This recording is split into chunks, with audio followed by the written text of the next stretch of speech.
time like the present.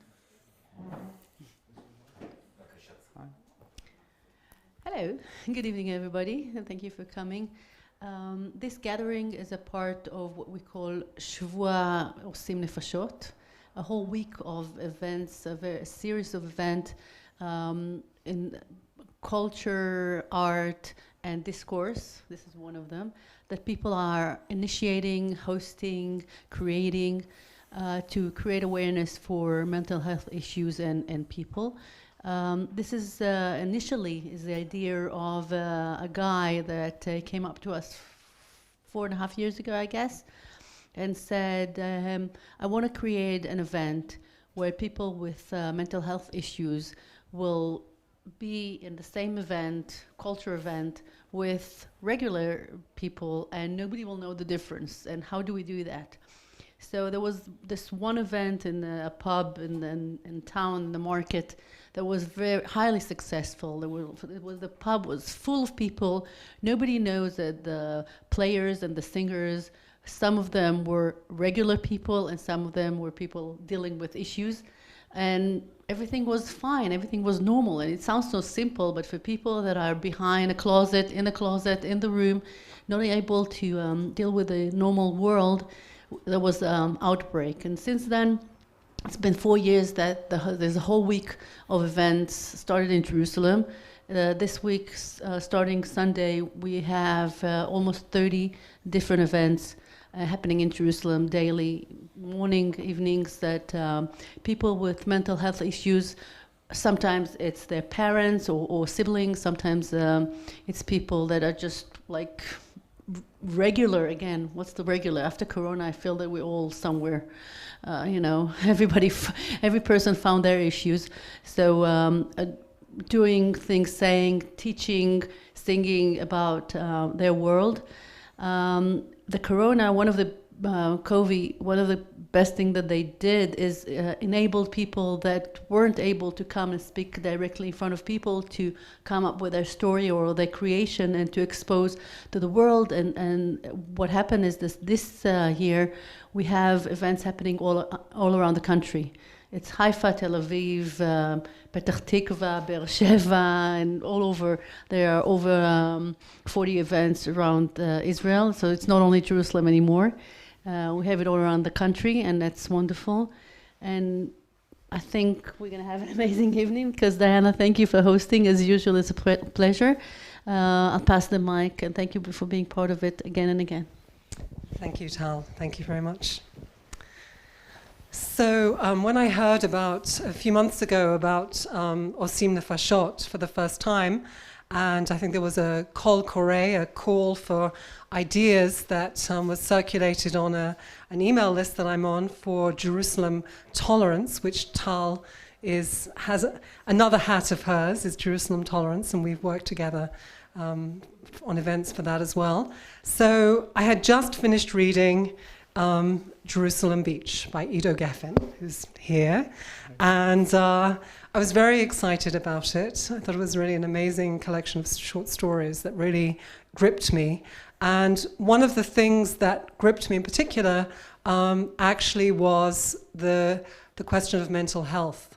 And I felt that in not every single story, but in many of the stories, mental health. Really, these days I also wrote the book Jerusalem Beach, and I also work in research in Ichilov Hospital and Sagol Brain Institute. And I work in a group that is focused about how can we use storytelling to better understand the human mind. Now, it's important for me to say in the beginning that I'm not an expert about mental health, and I'm fascinated about the subject, but my experience here is more as a writer and maybe as a human being, but not in the sense of a full expert. But I can say that my research from the beginning, like when I started the university, I was sure I was gonna study literature, because that was the thing I loved. But soon I understood that the issue that I'm really interested about is the human experience. And I think a lot about that, like, I know writers that when they talk about writing, they say that for them, they write, the writing process is the most amazing process, and everything that comes after in terms of publishing is less important. And I have to say that for me, it isn't the case, because I feel that writing at its best is a way of communicating with somebody else and communicating something that's very inside your private world to somebody else. And when I think about the best books I have read or the best TV shows I saw, there was something that I felt that somebody else was able to explain to me about myself that I knew I felt, but I couldn't put into words. So for me, this understanding was relevant also to my writing, but also to my research, that I understood that I'm very fascinated about the way we understand stories. And like, a question that I was really interested in is, why do we love stories so much, and why do we take so much time to read books, to see TV shows, to go to the theater? Now, you can think of it, like I can give another example. I can ask you a question: why do we like sweet food? And you could say because it's tasty. That's one answer, but another answer that somebody, if he studies evolution, could say that it's part of a process that in times where humans developed, they needed a lot of sugar, and that became a very important resource, and that's how evolution randomly made us love eventually sweet things. So I think, in a sense, maybe we can think a little bit about storytelling in the same way, that there's something very valuable about good stories and about the way stories is a way to get information in the best possible way that became so essential to us as human beings. And in the lab, we work a lot about trying to understand how insights from the world of film research and even literature and storytelling can maybe be adapted to the world of neuroscience and psychology. And I'll give you an example. My project is working with Parkinson patients, in which we study a phenomenon in Parkinson that is called freezing of gait, in which people get stuck in certain situations in life. And 20 years ago, doctors thought it's completely random, you can't expect it. And research showed with time that there's a lot of emotional and cognitive triggers that can lead to this phenomenon. For example, a lot of the times people get stuck when they need to cross the road, like need to cross crosswalk, or when they need to get quickly to an elevator and they get stressed because they feared they won't have enough time. But the problem is that when people come to a doctor, or they can't explain to the doctor what happened because they don't know the triggers. So we're trying to create a experience in augmented reality, sort of a storytelling experience that you'll find yourself in all kinds of simulations that simulate your regular life, and through that you'll will understand perhaps what's the trigger. So we're using the stories as a tool to understand better how the behavior and the brain of those people work. And hopefully if that will work, that will help us also maybe treat better this phenomenon. And so for me, that was my interest in the subject, and I think there's really a connection. Like, research and writing for me are the same ways to eventually understand better human beings and how they are part of this world and their personal life. Thank you. Wow. So when we spoke a few months ago about this evening, you told me that you had done research on mental health in preparation for writing Jerusalem Beach. And I want to ask you, what kind of research did you do? You've just told us that you're not an expert on mental health, and that's why you need to do research. And at what point in the process of writing the stories? Did you do it before you even began, or did you start writing and realized you need to do it? How did it work? Well, my book is a short stories collection, and for example, the first story is about an 80-year-old man who decides to join the army.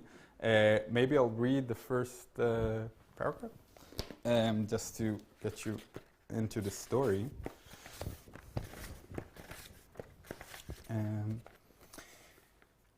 Grandpa enlisted in Golani Infantry Brigade at the age of 80. It was 6 months ago, a little after Grandma Miriam had suffered a stroke in the shower and died on the spot. A month and a half later, he packed up a bag, stuffed it with 4 undershirts, 5 pairs of underwear, a flashlight, 2 cans of sardines, a biography of Moshe Sharet, and an anti-chafing cream. He also added a sweatshirt, not because he thought he might be cold, but because he continued to fear the woman he loved even after she has passed away. And this story is actually about this old man joining the army, and I just came from a book tour in the States, and some people asked me, like, they don't know Israel so good, so after some of the lectures, people would ask me, so wait, your grandfather, where was he now, or in the army? Is he now in the army? And no, it doesn't work like that. But it's interesting that people see it as a rational thing that can happen in Israel. Says a lot about what people think about Israel. Anyway, this story is, in a sense, when I started writing this story, I thought it would be like even sort of a comedy about somebody in the age of 80 that decides to go to the army and make it very funny. And while writing, I understood that there's another emotional background to this whole story, and this is this man's inability to understand how to continue his life without his wife. And this story is also about his family and his grandchild who just finished his army service and suffered during this service from PTSD phenomenons. And well, when I started writing it, in some point I felt like I'm writing a lot of cliches I saw on TV or I read in other books, and I understood that a lot of my knowledge about the subject come from sources that I'm not sure what their sources are. And I had a lot of assumptions that I thought, for example, that people who suffer from PTSD are all the time very angry and have a lot of problems like with communicating with people and all kinds of stuff like that. And I understood that the thing I'm writing about that's very essential in the story, I'm not sure I'm writing the right thing. So I did 2 things. First of all is understand a little bit with people who research the phenomenon, and I contacted Natal, and I spoke with experts from there, and I had a few discussions to really understand the phenomenon much more in the clinical sense, and that's one thing. But the other thing that was very important for me, I talked with people who experienced PTSD in their own lives. And for example, when I talked with someone, he told me that he experienced this phenomenon completely differently from what I imagined, and that he's not angry at all. He's just all closed all the time, and he's detached from a lot of the things he feels in life. And I understood there's a gap between the image I had about this and what I understood from a person who really experienced it. So for me, it was very important. I also gave him, after the story was written to read about this character and to correct me if I have mistakes. So for me, that was one example that was very important to understand. And another story, for example, is Exit, about a girl who decides to live inside her dreams. And there also, I felt that I don't understand enough about the connection between dreams and mental health. And after talking to a lot of professors in this subject, I understand they don't understand also. No, it's a subject that it's really complex, and like research on the subject is not there's a lot they still don't know about. But again, it was very important for me to approach these subjects, because I think like as writers and creators, we have responsibility to make sure that we're not creating the same cliches again and again. And I think that with time, we develop much more understanding about what mental health is, and also that mental health, it's not binary, it's not or it's a full range, and people can find themselves in certain times in life in this place and in another. And I think, again, like the ability to write about something, I think it's very important for writers to write from a very personal place, but then again, when they write about worlds that they don't fully know, or even if they do know personally, but they want to understand more, I think that's really important to better explain the word you want to write. And also, it improves the writing. Like, I'll give you an example. The story about the child that dreams, it's a child that decides to dream and just live inside her dreams and not in reality. And she does that because her parents, their dream is doing an exit. That's why it's called Exit. And another thing I understood only when I got to the States is that in the States, the term exit in meaning in the tech industry doesn't exist at all.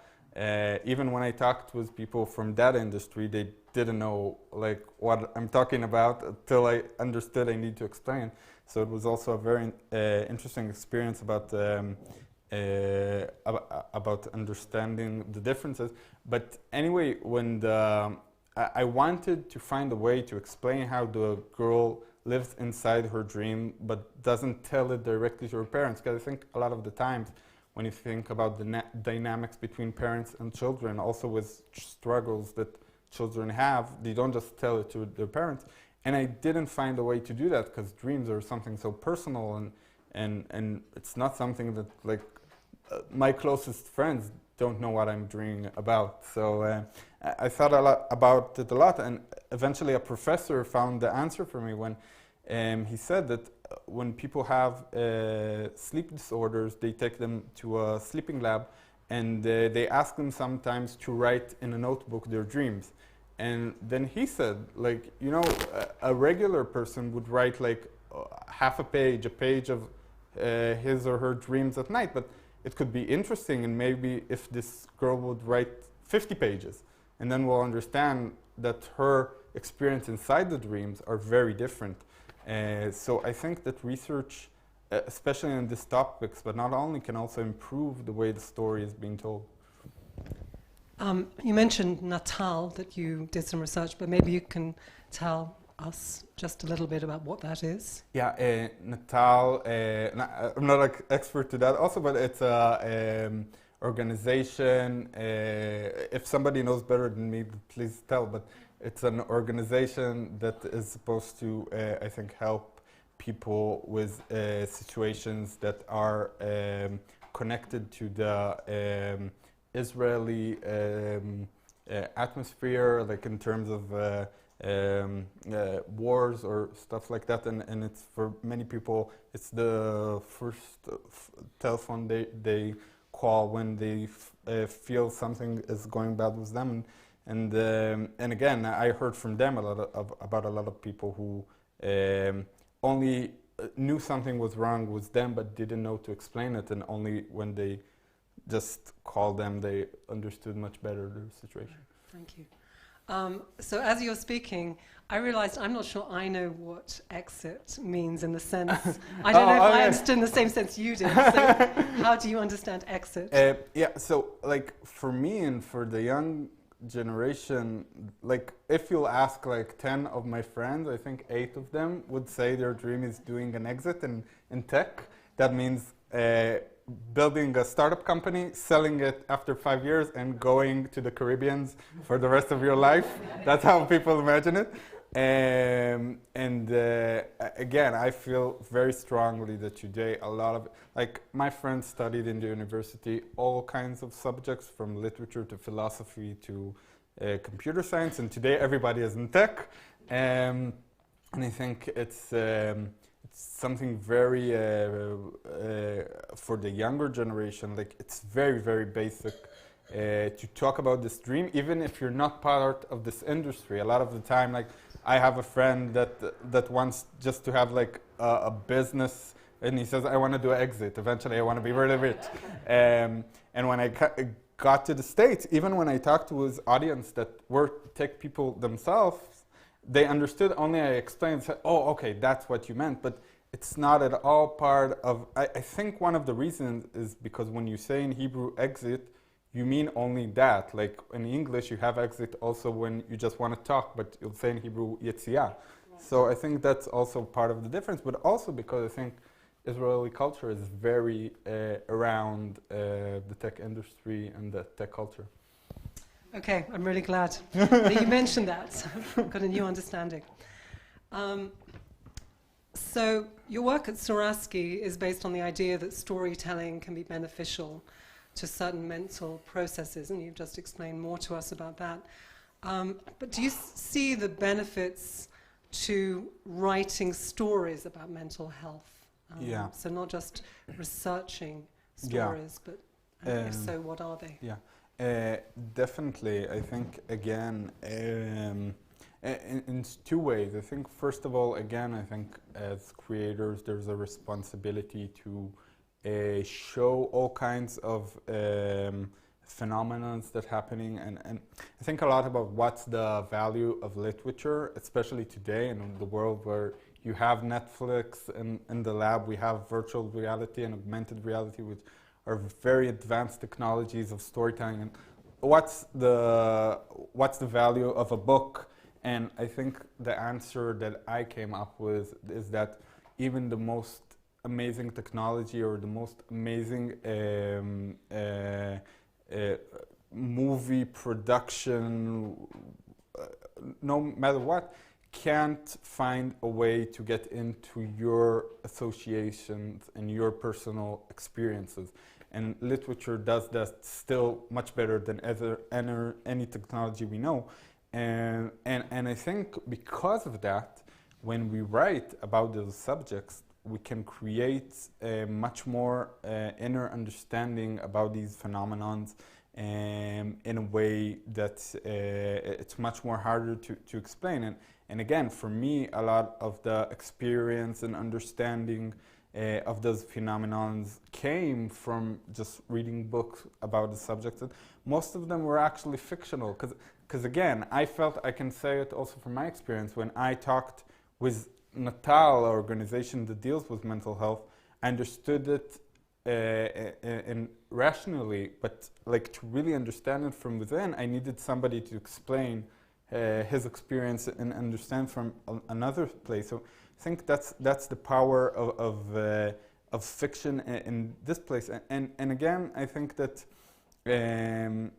I think the boundaries today, like for me, I thought a lot towards our conversation, like what can I say about mental health as a non-expert? And again, I think that in a sense, mental health is something that everybody deals with in a sense, and it's a lot of, even when you don't define it, you still need to understand it. And again, I think when I read certain books in my life, for example, I think the English translation is Man Searching for Meaning by Viktor Frankl. So I understand I was searching for meaning, but I didn't understand it until I read somebody explain it, until somebody told me that. So I think in a sense there is something very important about really talking about it. And again, I think literature till this day is the art that is the best art to show an inner world of someone. I'm now working also on projects on television and screenwriting, and it's really frustrating that you can't write the inner world of a person. And in that sense, I think it's the most amazing thing that literature can show that in an amazing way. Yeah, it is amazing. Regarding potential mental health benefits, do you think there's a difference between storytelling and testimony? Mm-hmm. Testimony in the sense of like a personal... Someone telling their own story. Yeah. That's a really interesting question. I was, as part of my book tour in the States, I talked to somebody who's doing a PhD now in cognitive psychology, and her research is about decision making and memories.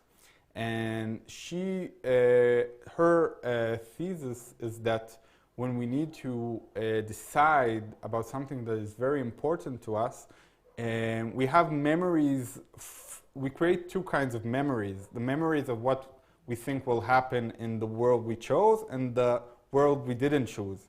For example, she talked about somebody who's thinking about going to 2 universities. So she created a world in which she went to this university and another that she went to another university. And then what happens in her perspective is that even after you choose one of those paths, you still have memories of the things you didn't choose. Which is amazing when you think about it. And I think, in a sense, what I did understand very much from my studies and research in cognitive psychology, that memory is much more,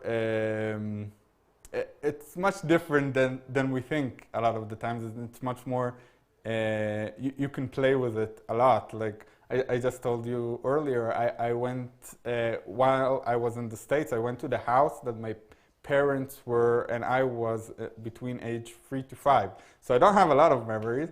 And then I took a photo with the house, and it was in Cupertino, it's near San Jose. And I sent it to my parents, very excited, and then they said, oh, that's a great photo, but it's the house next to it. So in a sense, I think there's an interesting question: how can we define our testimony and our as completely real in a sense? And I think a lot of the time stuff changes. Saying that, I think that it's super important in parts of mental health that people that experience the phenomenon will tell their story. And again, that's why it's so important for me to say I'm not speaking in behalf, or I'm not speaking as an expert, because again, I think that people who do experience all kinds of mental phenomena are the best speaker of their experience and tell it in the most correct and best way. So again, I think for me also it's very important also as a creator, and when I write, for example, it was very important for me not to define each of my character as, like in the story, although I assume the character had PTSD, I in no place in the story you could find it's defined, and that's the point, because I don't feel I can be in a place that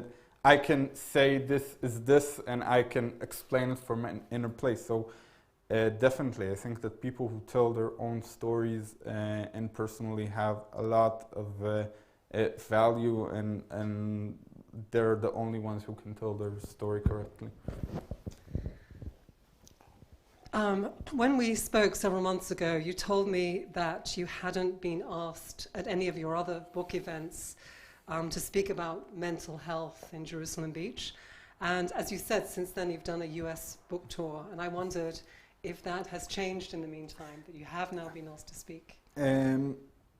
I think I wasn't asked directly in a sense, and again, that's why it was so interesting for me to be part of this evening, because it made me think again about my book through that perspective.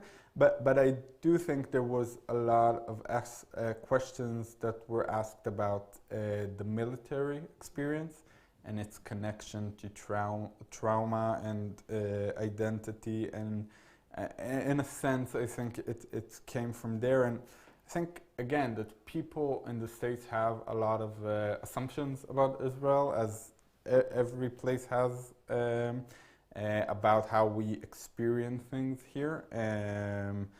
So for them, I think some people thought that everybody here is very traumatized because of the situation we live in, which it's much more difficult and complex than people understand it. So I think there was a lot of curiosity at that point, but there wasn't a direct question about that.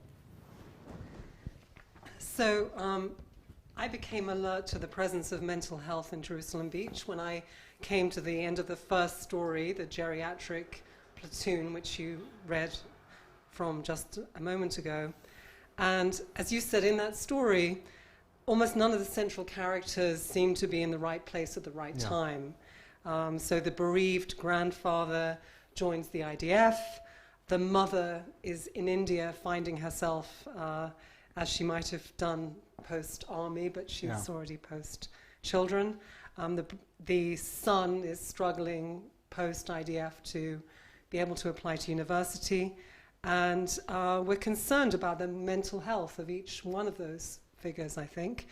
But then, I don't want to give any spoilers in case anyone here hasn't read the book, but when things go very wrong, it involves the father, the one character who on the surface at least seems to kind of know where he is in life.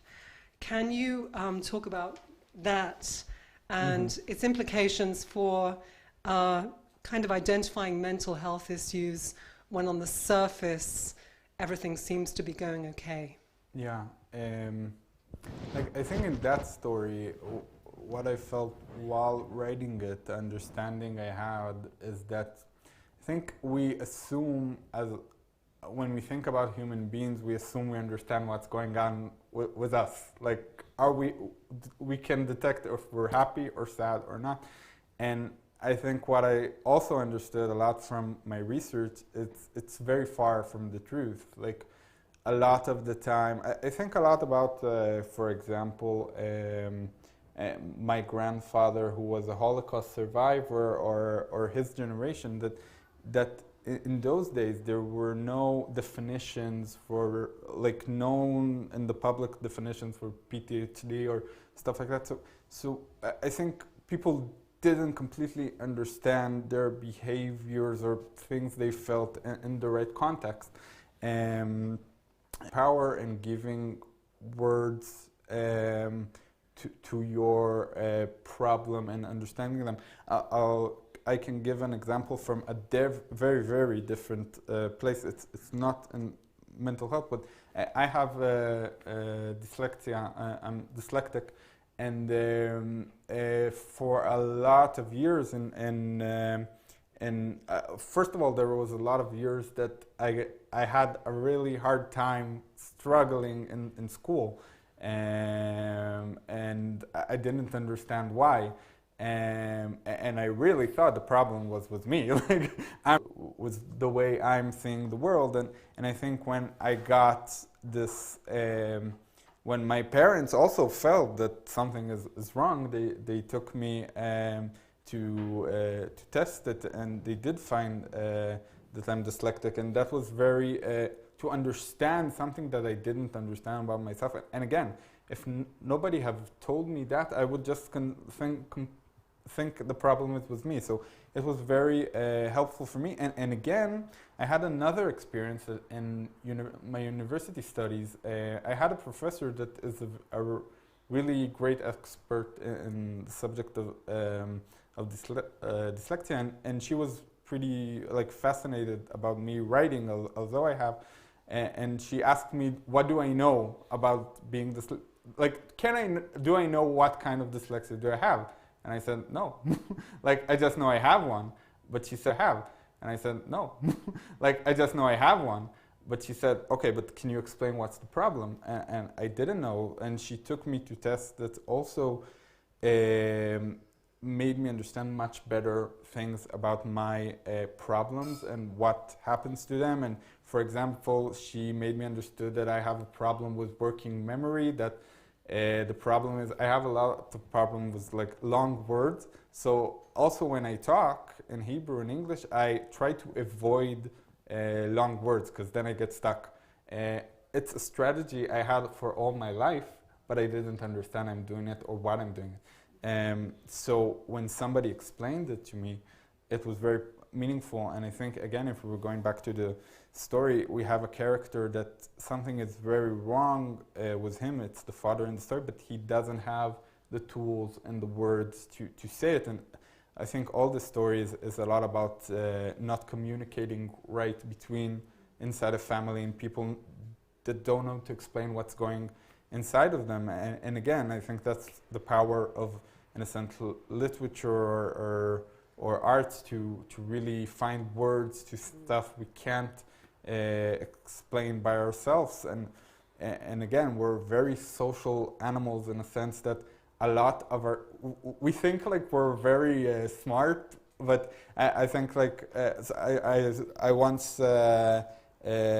heard about just like there was people who did a research in Australia, I think like in the mountains or something like that, and they went with camels, and like in some points like they had a problem and they couldn't survive even a day because they didn't know how to be in the wild, while the camels were just fine. Now, again, we think of ourselves as creatures that will know how to deal with complex situations, but a lot of what we know comes from society, and the society that teaches us how to adapt. So again, I think that when people can reflect our problems to us and give words to our feelings, it can be very valuable. So, for readers who are parents,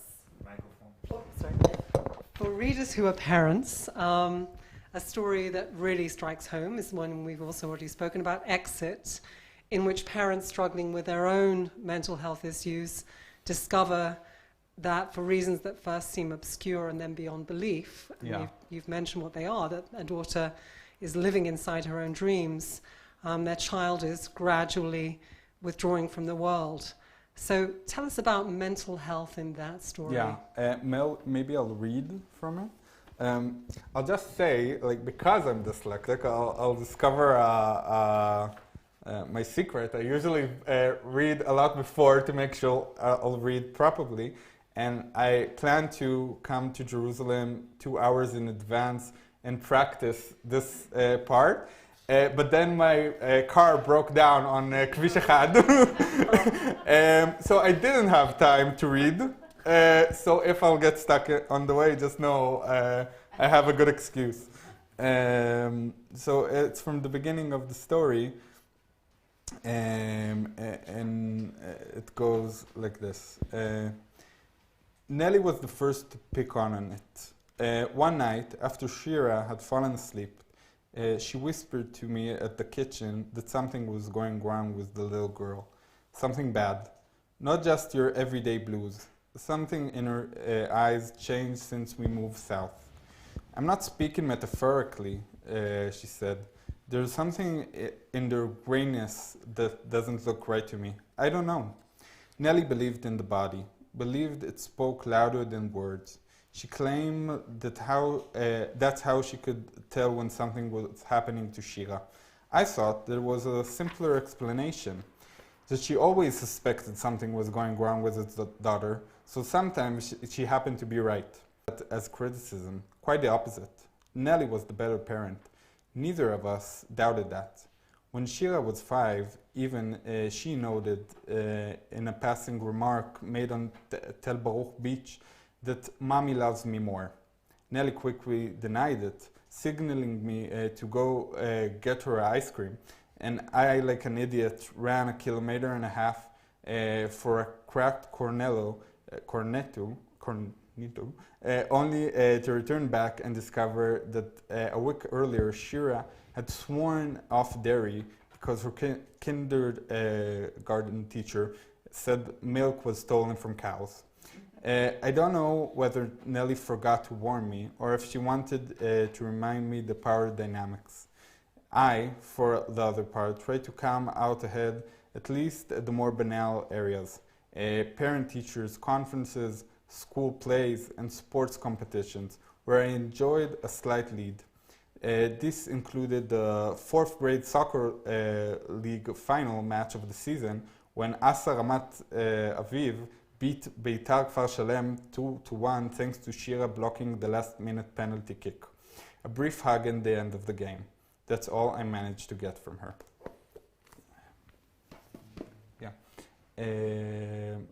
So again, this is a story that I think a lot of the things that I'm really interested about in my writing, and specifically in this story, like I think the question that I dealt with is how do parents deal with the fact that something bad is happening to their child and they can't help, like what is this feeling of helplessness exactly when it's the most important person for you? And again, I think in a sense, if we're talking about mental health, I think a lot of the time when we're dealing with this subject, it influences not only the person who has a problem, but also it's his surroundings and the communication with the people around him. And I think there's something very frustrating about us not being able to help loved ones and people that are close to us, and not in the same sense and not in the same extent, but I do remember as a child that there were times that I would struggle with something at school, or even the dyslexia thing, and my parents had a really hard time understanding how to help me, and when they didn't have the tools, it was also very hard for them. So I think it's something I try to deal with. And again, like I think a lot of the stories deals with I think there's a big difference between the people we are and our connection to others, and there's always a gap. Like there was always something different. So it's not easy in a sense finding a way to get to people. And I think when I wrote this story, I tried to deal with these gaps. So on a personal level, in reading that story about a girl who's living inside her dreams, I also thought about my time writing my PhD thesis, which was on dreams in the book of Genesis and in biblical studies. And my supervisor at Cambridge University made it very clear that I must never mention the word psychology, which suddenly cast the thesis in a certain it's interesting, light. by the way, you're saying that, because part of my research was reading about the Sifrut Chazal and dreams as part of this story, and like the understanding that in ancient cultures, like dreams were not something personal, but a message from outside also was very interesting for me to think about. Like, we think we know what dreams are, but it's just our assumptions from the day we live in, and it may be changed also in the future. And also the dreams have significance not just for the dreamer. So that's certainly something you just mentioned in Exit, but also, of course, in the Bible or in the ancient Near East in general, where if an important figure has a dream, the significance is for the king's citizens of the Filipino family. And I volunteered a year with children from this community in South Tel Aviv. And I definitely think that there is a connection between our mental health and the environment and the place we are born and part of. And again, like I think in different cultures you would treat differently this whole approach. And I think I can say also something more general about neuroscience and the way we understand the brain, that again, a lot of researchers, which I really appreciate, say that to really understand neuroscience, you need to understand also literature and economics and a lot of things that we come from. Because in the end, the brain is, if we can compare it to a computer, is just you have like the machine, but to understand what's in the machine, you need to understand the surroundings and the environment and places. And there's like, for example, a very interesting explanation. Does any of you speak Russian? Oh, okay, so I don't either, so maybe I'm mistaken here. But like I heard from a study that like in Russian there's two meanings of blue, like of tchelet, and like when you ask people from other cultures to look at different colors, they'll see only one. But when you ask Russian speakers, they'll see two. So it's an amazing experience of example of how the culture you were raised in affect something very basic in the way you view the world. So it's so it can even change our cognition in the most basic sense. So I think there's a lot of connection between this and the way we see it. And in Lenin and the Central Station, I really tried to check that from that perspective. So this is something we've touched on a little already, and maybe you feel you've already said enough, but in several of the stories in Jerusalem Beach, the IDF is a hovering presence with mental health implications. Yeah. We spoke about the geriatric platoon. I found the last story in the collection, Flies and Porcupines, about a boy whose older brother has died in military service, especially moving. Can you share some of your thoughts about that particular story? Yeah, if I can say something more general also about the IDF. And I had a personal experience when I went to the army. I was a reporter in the IDF magazine in Bamachane, which when I tried to explain to Americans, I told them when politicians want to laugh about another politician, they didn't do a real army service. They say they're like Yair Lapid and Bamachane. So that's, but the first mission they sent us to was to go to a far base. They sent every reporter to somewhere else. And they told us, you have to come tomorrow with a story that can be the first story in Yediot Aharonot.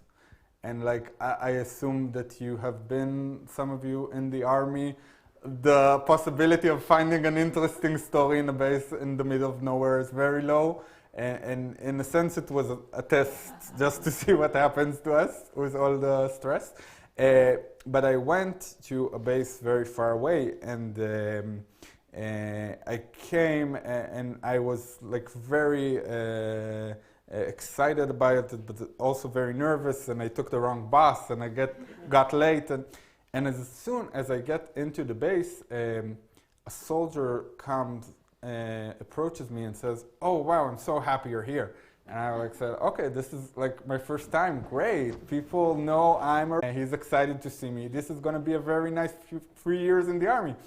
And then he says, okay, put your bag here. You're going to guard the base in 10 minutes. And he thought like I came to help them with guarding the base. And this was in Tzomet Tapuach. And I have like, I don't have what it takes to be like in a place like that. Not in any, my training is the minimal you can think of. So I wasn't sure it was a good idea, but because I wanted to impress them and impress my commanders, I said, sure, no problem. And then there was like a soldier, a senior one, that like said, no, this is crazy. He's not gonna guard the base. He just finished. He came out of the boot camp, and like they started to fight between them because like soldiers are they want to sleep. Like it doesn't matter who would guard the base, and he really protected me and like took me and like said, "Don't worry, I'm with you." And then we had an amazing evening that we just talked. Like I found out he was a musician before the army, and we talked about music and philosophy. And for me in the army, I felt in a sense that my identity is being minimalized only to me as a soldier. So it was amazing to finally talk with somebody as a human. And then, like as we bonded, he said, you have a lot of luck. You're not part of this base, because if you were in this base, I was completely mitalel bcha. Like, do you know the word pazam? And yeah, like actually my translator Daniela Zamir had a really hard time to translate the word pazam into English, which it's like seniority in the army, and like the older soldiers humiliating the younger ones. And he started to explain all kinds of things he would do if I was part of this base, and I couldn't understand this gap between this completely normal person I just talked to all the things he says he does to soldiers that are very similar to my situation. And he like explained to me that for him, we had a very long debate about it, that the army changed his perspective in a sense that when you find yourself in a place that you have nothing to expect for years to come, you have to create like this system that that in a year you'll be in a better situation. So in his psychology, he's doing a favor to the younger soldiers because they'll have something to expect. I did not understand this logic till this day, but it was fascinating for me to understand how the army changes your perspective and also makes you really different in a sense. And I wanted to study that. And the last story was the child who tries to grab time physically. So for me, again, it was the first story that has been written in the whole collection. I wasn't sure I wanted to be published because I felt it's very different from the other stories. But for me, it was again just trying to play with a feeling of time going by, and literature can have this amazing ability of giving it a physical metaphor that you can play with and create a world around it. So I think like the way we react to time is also something that makes us very nervous sometimes, also with children, but also with older people. So I think in a sense I try to talk about that, and through the IDF service, which is a place where time goes very, very slow. Thank you. You've also given us, or at least me, insight into another of the stories, which we won't talk about, but which I found very powerful, which is Neptune, about the army base, and also the reporter who arrives. Suddenly I'm seeing your presence in places where I didn't know that it was. So finally, before we turn over to the audience for questions, and also people who are watching on YouTube, I want to ask you about your extraordinarily poignant title story, The Jerusalem Beach, in which a man whose wife is suffering from Alzheimer's disease takes her in search of her only surviving memory. So can you tell us something about storytelling and Alzheimer's, or perhaps senile dementia more generally? I think again it touches the connection between memories and the stories we tell ourselves about who we are. It's a story about an old couple who is traveling to Jerusalem in search of the beach in Jerusalem, which is also something I needed to explain to American audience, which is, there's no beach in Jerusalem. The title was completely not understandable there. It's part of a phenomenon of looking for something. and how our earlier memories shape us. Because in the story, the reason they're searching for the beach is because the woman in the story has this very clear memory of her in a child in the beach in Jerusalem, which does not make sense. But we know also in all kinds of people, but especially in Alzheimer's, we have fake memories that are not completely rational some of the times. And I had an amazing experience after the book was published that is connected to this, that a friend of my father, he read the book and he really liked it, and he wanted to bring the book to his father. And his father, when he saw the title, Jerusalem Beach, he started to being, he was very excited and very moved. And his son didn't understand why, because he didn't explain about the book, he didn't know nothing about the book. And he asked him like what happened, and his father explained to him that when he was a child, he was a geologist that worked in the mountains of Jerusalem. And million of years ago, there was actually an ocean in Jerusalem. And what he said that like a lot of the times as a young person, people didn't completely understand his work or what he's working on. And when he saw the cover years after, he felt like this book was written specially for me. And it was amazing for me, both because it's a very emotional response, but also because it taught me something about the power of fiction to create, to get to emotional truth. Like you can't, I would never expect for somebody to have this reaction to the title of the book, but I think that's the power of creating something that is not real, which is fiction, to get to a much more basic truth in our life that is based on our memories and the way we experience the world, which is also part of the story about Alzheimer's. And again, I think memory is such a essential point in the way we tell our story. So that's the reason I'm so fascinated about that and what happens when we don't have these memories anymore and what's left of us in that point. Wow, so thank you so much, Iddo. That was really wonderful. Thank you.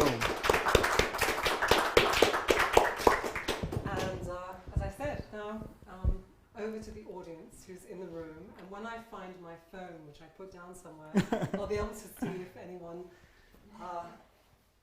sent messages with questions as well. Would anyone like to ask a question? Oh, I found it. It's in my pocket. Anyone here? Yes. Ellis. As someone who has read and enjoyed tremendously the stories in Jerusalem Beach, I have to admit that when I read them, I wasn't thinking about mental health, even though those subjects were brought up in the various stories. I read it as literature. I enjoyed each story individually as a collection of stories about Israel and Israelis. I just wonder if you, when you wrote the individual stories, was the topic of mental health, did you see that as the topic that would unite the stories, or did you write each story individually and then realized as a writer that they had a common theme or a similar theme? Yeah, that's, thank you for the question, and that's really interesting. Like, I didn't plan of writing a short stories collection. I planned of writing short stories so I would be a better writer so I could write a novel. But at some point I felt that I'm getting, there's a lot of stuff I want to investigate through the short stories. And again, in the beginning there was no connection at all. And the interesting thing is at some point characters started popping out in different stories. Like there's a commander in the army that is in 2 or 3 stories, Waxman, that just, I wrote a story and then I wrote another one, and only when I finished writing I was like, oh my god, it's the same character. Like, and he just popped up inside, so I understood there's something combined. And I think for me, if I'll find a connection, so maybe it's also not under the title of mental health, but it is under the title of searching for meaning in one's life. I have a story about a company that helps you find the meaning of life in 30 days or you'll get your money back. And I think, in a sense, I feel that there's a big connection between meaning and mental health, because I think, again, like understanding your place in the world can really help you with a lot of struggles you have, and you understand why you're doing the stuff you're doing. So in a sense, I did think about that part, but mental health as a title, I think only when you asked me to talk about it, it was really interesting for me to understand my book again from this perspective. That I very rarely reread books, and in the few times I have in recent years, it's mostly been books I read as a child or when I was very young. And I reread your book in preparation for this, and I was very struck by this, much more than the first time when I read it, of the characters coming up more than once. Yeah. And I felt that that it really, it's a collection of short stories, but they're very interwoven. The themes, but also the characters and the ideas that kind of come backwards and forwards. So I really appreciated the opportunity that I gave myself to reread. Thank you. Thank you. Any other questions? Yes, George.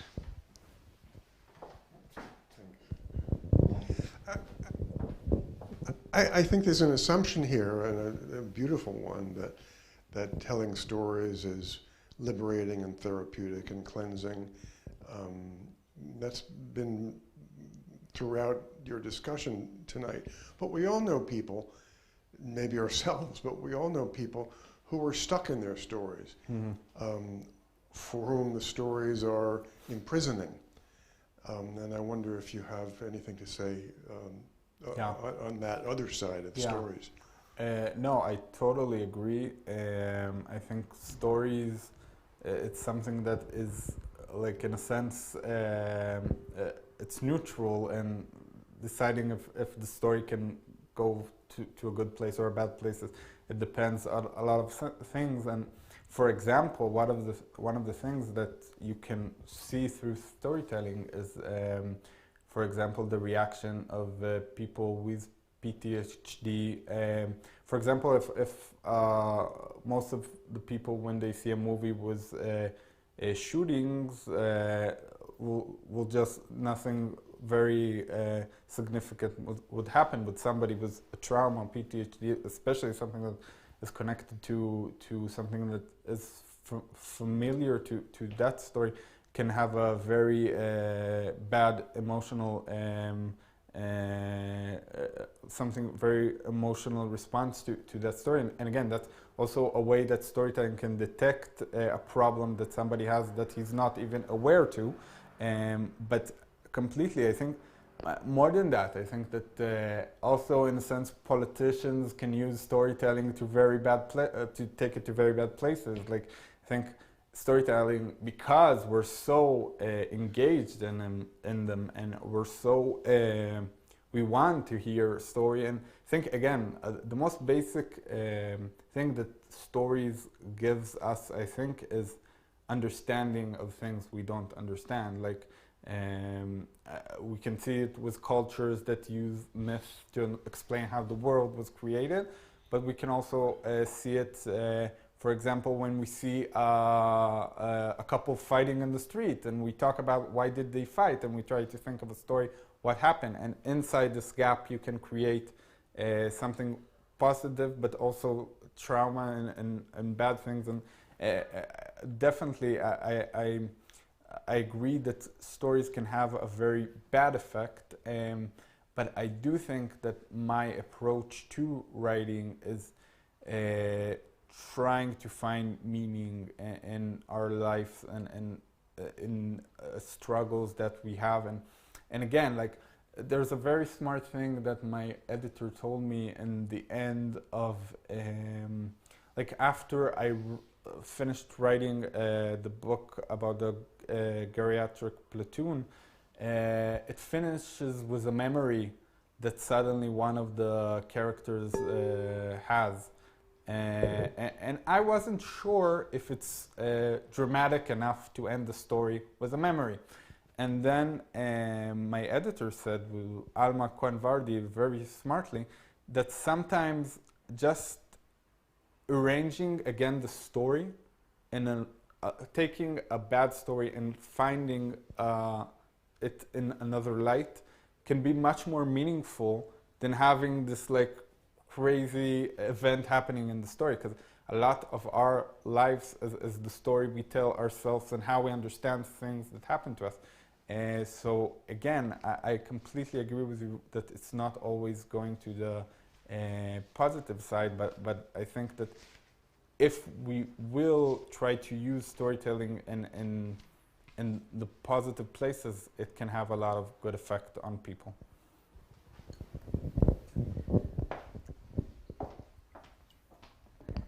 So those of us who are here in Jerusalem, I think we will end this evening now, or this part of the evening, and those of us here in the room can enjoy cookies and wine and continue the conversation. And to everyone on YouTube, say good night.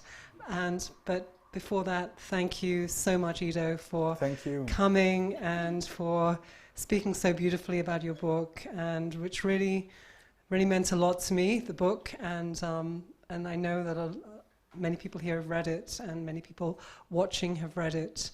I've sent it to quite a few friends and family members, and so this has been a wonderful opportunity. And thank you, and thank you for being here, and thank you for the invitation. And thank you. Right. Thank you.